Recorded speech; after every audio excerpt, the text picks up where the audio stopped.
আগামী ১৪ই ফেব্রুয়ারি গ্রহ রাজা রবি ন্যাচারাল জুডিয়াকের একাদশতম রাশি কুম্ভ রাশিতে গোচরে প্রবেশ করছে। এর ফলে সেখানে রাহুর সঙ্গে সংযোগে আসছে। এই রবি রাহুর সংযোগকে জ্যোতিষ মতে গ্রহণ দোষ হিসাবে ধরা হয়। এই গ্রহণ দোষ তৈরি হয়ে যাচ্ছে ন্যাচারাল জুডিয়াকে। ঠিক তার কয়েকদিন পরেই ১৭ তারিখ কিন্তু প্রথম সূর্যগ্রহণ এবছরের হবে। এই যে গ্রহণ দোষ, এই গ্রহণ দোষ কিন্তু খুব শক্তিশালী। গ্রহণ দোষের ফলে ন্যাচারাল জুডিয়াকের ১২টি রাশির মধ্যে ৩টি রাশির জন্য থাকছে প্রবল সতর্কতা। আসলে যখন গ্রহণ হয় তখন কিন্তু প্রকৃতির ওপরও একটা প্রভাব পড়ে, তীব্র প্রভাব। কারণ আমরা যদি ভালো করে লক্ষ্য করি তাহলে দেখব যখন সূর্যগ্রহণ হয়ে যায় তারপর কয়েক মাসের মধ্যে কিন্তু ওয়েদারের চেঞ্জ, তারপর দেখা যাচ্ছে ঝড়-ঝঞ্ঝা, প্রাকৃতিক বিভিন্ন ধরনের সমস্যা, বিপর্যয়, এমনকি ভূমিকম্প পর্যন্তও হয়। আবার রোগ ভোগের প্রকোপটাও কিন্তু এই সময় বেড়ে যায় পৃথিবীর বুকে। ঠিক সেরকমই রবি রাহুর যখন সংযোগ হচ্ছে তখন গ্রহণ দোষ তৈরি হচ্ছে। এটাকে দোষ হিসাবে মানা হচ্ছে।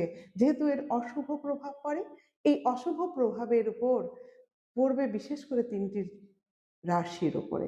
সেই ৩টি রাশির জন্য ১ মাস ধরে সতর্কতা থাকছে। এই ৩ রাশির কি ক্ষতি হতে পারে?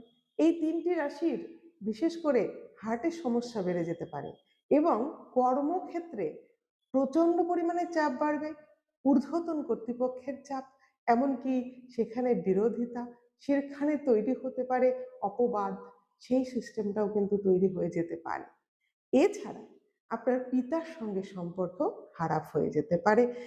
পারিবারিক অশান্তি এবং পিতার সঙ্গে দূরত্ব তৈরি হবে, এমনকি পিতার শরীরের বিভিন্ন রকম সমস্যাও দেখা দিতে পারে। এই সময়ের মধ্যে বিশেষভাবে যত্নবান হতে হবে এই ৩ রাশিকে। এই ৩ রাশি ছাড়াও গ্রহণের পর প্রাকৃতিক যে বিপর্যয়, প্রাকৃতিক যে পরিবর্তন আসে, সেই জন্য প্রতিটি মানুষকেই সতর্ক থাকতে হবে। তবে এই ৩ রাশি কারা? যাদের জন্য বিশেষ সতর্কতা? এই ৩ রাশি হচ্ছে কন্যা রাশি, কর্কট রাশি এবং মীন রাশি। আপনাদের অন্যান্য দিকে ভালো হলেও এই যে সমস্যাগুলো বললাম, এগুলো কিন্তু আপনাদের জীবনে আসতে চলেছে এই ১ মাসের জন্য। আপনারা সতর্ক হয়ে যান এবং ভালো থাকুন।